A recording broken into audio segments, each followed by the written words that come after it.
What's up? It's Marco, Sage of Soccer, and today I'm here to talk about the Continental Clasico game, or whatever it was they called it, between the US and Mexico's B teams. Let's be honest about this.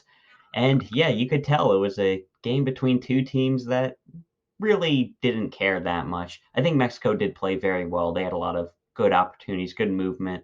You could tell that there was a bit of talent in that team. Probably not enough to hang with the real US squad, but they were the better team today. Then you have the US team, and just as a US fan, these are the games that I hate the most, like covering and watching.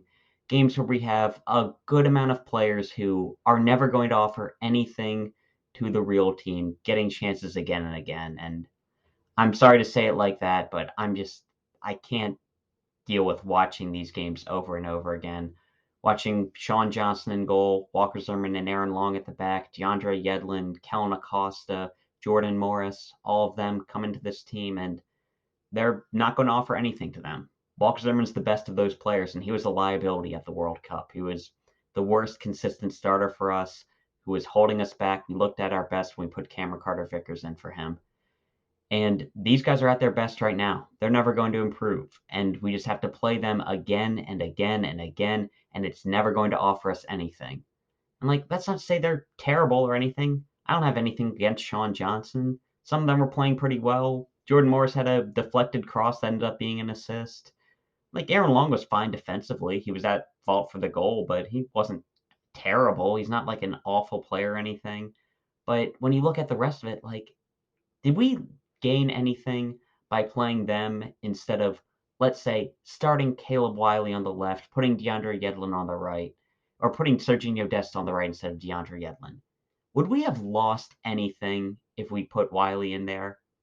Would we have lost anything by putting Aidan Morris in instead of Kellyn Acosta, by playing Nico Giacchini instead of Jordan Morris, playing Indiana Vasilev?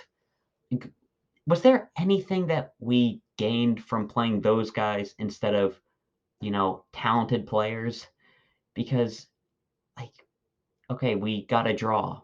I guess that's something. But when you look at our starting lineup, like Cade Cowell, he's a young player who we started. I don't think he played it very well today. Did we lose anything by having Cade Cowell start? Because, like, let's look at the bigger picture in regards to this game. What was this for? Like, seriously, I think I said ticket sales is probably the biggest reason for this game. Try to generate some money for the Federation. Because that's the only thing I can think of. Because nobody became a USA fan tonight. Nobody saw this game and decided, you know what, I'm going to start taking soccer seriously. I'm going to play for the US instead of Mexico. If anything, we lost fans tonight. Seriously. Somebody could have either turned this on and said, oh, this isn't for me.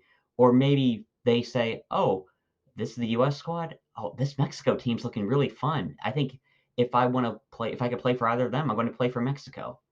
Like, that's what it came down to, and I think this was just pointless. There was no point to this game, and it hurt us more than anything. And yeah, I think it's just a very forced game. And while we're on that, this might be a bit controversial, but this rivalry with Mexico, it's starting to see a bit forced now. Like, I think I'm like somewhat of a younger fan in regard to this fan base, but I've never really seen the rivalry with Mexico that much, and this whole Continental Clasico thing just felt really forced. Like, I don't know. Like, I just don't see Mexico as that big of a rival because to me, when I look at it, it's like, okay, well, they're already a soccer nation. We've seen what they are at their peak. They're like Mexico, they're not going to suddenly get a golden generation and become this amazing team that's threatening to win World Cups. Like, no, maybe they'll get a good squad together and get to the quarterfinals in 2026 when they're hosting. Like, they're they're probably never going to be like a really relevant team on the world stage. And like, not that Canada's great, but at least there's a bit of potential. They seem like they're a team on the rise. Like, I've just never really seen Mexico as this huge, like, oh, they're the team we have to beat. We've got to circle this Mexico game. I mean, it's like a slightly more important CONCACAF game, but to me, I don't see this rivalry as some huge thing. And honestly, just trying to force this like animosity with a nation right next to us, like, it just seems kind of like weird to me. I don't really like it, and I don't know. Like maybe if you just watch this team for a really long time, you're like, oh no, this game against Mexico is really bad. Like I don't know. Like they can be somewhat intense. Like even the Nations League final in 2021. Like I don't hate anybody on Mexico. I don't go like, oh, Cuadrado, man, I can't stand watching him. It's like, no, he's a decent player. I don't know. Maybe like I'm a Crystal Palace fan. Like I don't I'm not somebody who's like, oh, I hate Brighton. I'm really against them succeeding. He's like, no, like Moise Caicedo's a fun player. I loved watching Mitoma this year. Evan Ferguson looks really promising. Like I don't know. Maybe that's just who I am. And yeah, and that's my thoughts on this. I'm trying to avoid talking about the game as much as possible for reasons. This was a terrible game. I cannot stand watching us in these like domestic only camps. Like, I'm sorry. I think if we had to go with the positive, we'll start with the positive first. James Sands had a decent game today. I don't think this is him instantly becoming a starter, and I hope we don't do the thing that we do where we have a guy who has a good performance in one of these tournaments and we make them a starter for a year plus, like we did with Walker Zimmerman. But solid performance today. Good job on the ball. Did well in midfield. Decent defensive moments. Had a couple of good passes.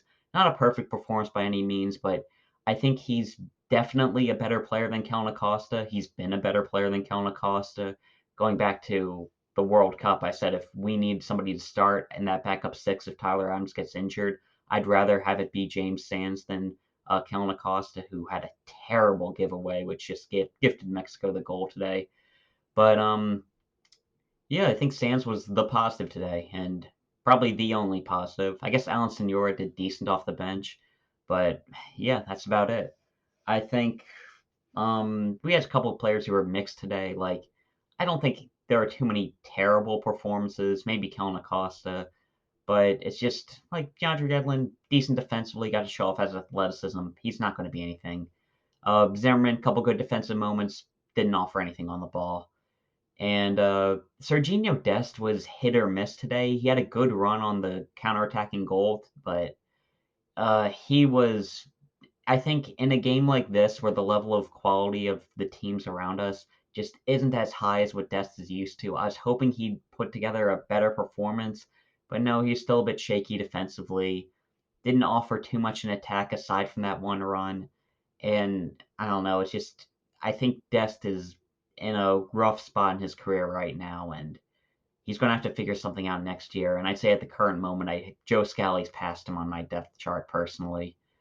Then a lot of other players, Jordan Morris, his technical ability was really letting him down today.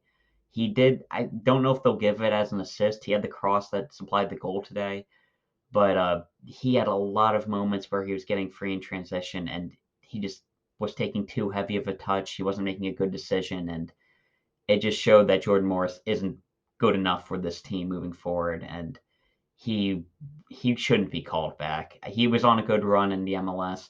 I was seeing if I think he should have started this game, see if he can translate that form into anything, and I don't think he did. I think the main person I want to talk about from this game is Jesus Ferreira, and this game was kind of eye-opening in regards to him. He did have a goal. He got the goal for this game, and that's very good. But I've been kind of calling for Ferreira to be playing as a 10 for a while with this team because whenever I talk about, you can tell, when we have MLS lifers getting called into this team, it's something I dislike, I guess you could say. And when we were talking about the World Cup team, it was, oh, great. We have to deal with playing Aaron Long, Christian Roldan, Kellyn Acosta. But with Hayes Ferreira, it's like, okay, I don't think he should be with this team, but it's more because I don't think he's ready for the squad date. He's a good young player. He's got a technical ability. I didn't want to lump him in with the MLS lifers, but today Ferreira was terrible technically. He was giving the ball away constantly, some terrible passes. His first touch was off. And it reminded me of Paxton Pomacall in the recent Camp Cupcake game where you just were watching him. It's like, oh, this guy can't play at this level.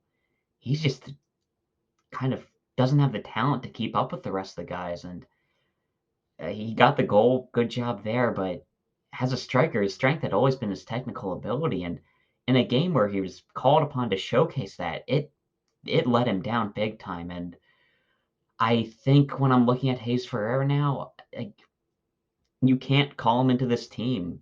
He's as a striker, he just can't score goals with the rest of them. He got one today, but it's been a struggle for him with the national team.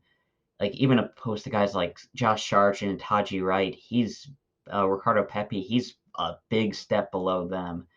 And if his technical ability is not good enough, I'm not sure if I'd even call him up to a camp like this again.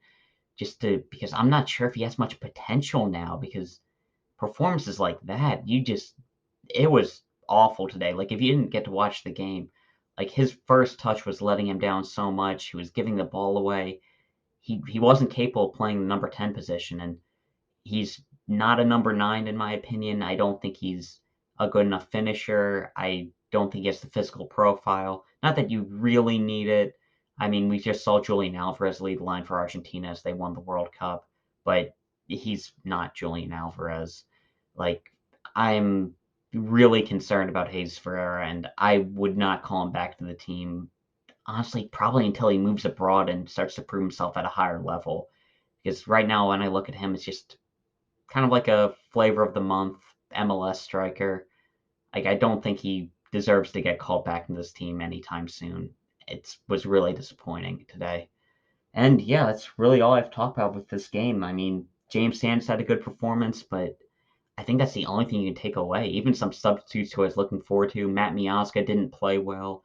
Aidan Morris didn't light the world on fire. Like it was a very disappointing display, and I would not be mad if any player on this field was not called into the Nations League side, and that includes Sergino Dest. I don't think it would be I wouldn't miss anybody on this field.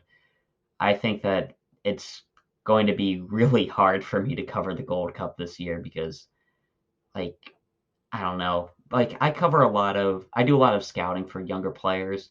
And like when you scout like younger games, like sometimes it can be pretty rough. Like it'll feel like a completely different sport. Like you'll watch like just some matches where you're looking to scout one specific player. You have to watch the other guys around him and it's like really rough. And then you turn on like a Champions League game. I didn't get to watch it today because I was coaching, but there's Champions League game with like Man City playing Bayern, and it's like a completely different sport from that like high school match. But this game today, it felt like a high school match. It felt terrible, and yeah, that's gonna have to be covering a lot in the Gold Cup, and hopefully we can get some holdouts from Europe, like who just come over and help this team. Like, not that like you need to be playing in Europe. I mean, James Sands had a good performance today. Like he's somebody who comes from the MLS. I'd love to see Jalen Neal in the Gold Cup team. I'd like to see maybe we could play Josh Winder or something. You don't want to play too many young guys because that's just asking for a failure. But like, do we gain anything by giving Aaron Long another cap? So yeah, that's really all I've talked about for the game. I do want to mention that Julian Araujo played, and I don't know, I really don't miss him. Like, I know Sergio Dest isn't the best right now, but I'll be honest, I haven't really looked at him since he declared for Mexico, but when he was playing with the U.S., I never really viewed him as like that great of a prospect. Honestly, when there was at that U23 Olympic qualifiers, I thought Aaron Herrera was outperforming him.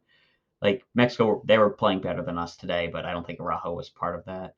And oh, I wanted to mention this now because I remembered it. And when it comes up, I don't want to just act like people are complaining about it then. But if we're playing a friendly like this was today, I wasn't sure if it was a friendly because we're building it as the Continental Clasico, like this great thing or something. Like I wasn't sure if we were going to go to extra time or not, but no, this was a friendly. And when we're playing friendlies, there should be a rule where if somebody gets a red card, you can substitute them off. Because in friendlies, it's mostly done for fitness and um, just testing things out. And if a team goes down to 10 men, that hurts both of the squads.